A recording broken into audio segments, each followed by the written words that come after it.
জীবে প্রেম করে যেইজন সেইজন সেবেছেই ঈশ্বর।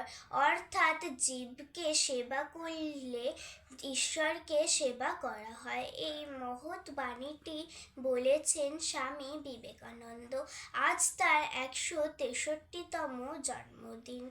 তিনি 1863 সালে 12ই জানুয়ারি জন্মগ্রহণ করেন। তার ছোটবেলার নাম ছিল বিলে এবং তার আসল নাম ছিল নরেন্দ্রনাথ দত্ত।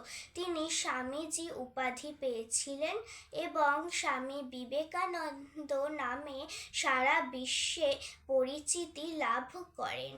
আজ এই বিশেষ দিনে আমি তাকে শ্রদ্ধা জানিয়ে তার একটি ছবি এঁকেছি। তোমরা সবাই জানিও এই ছবিটি কেমন হয়েছে। নমস্কার।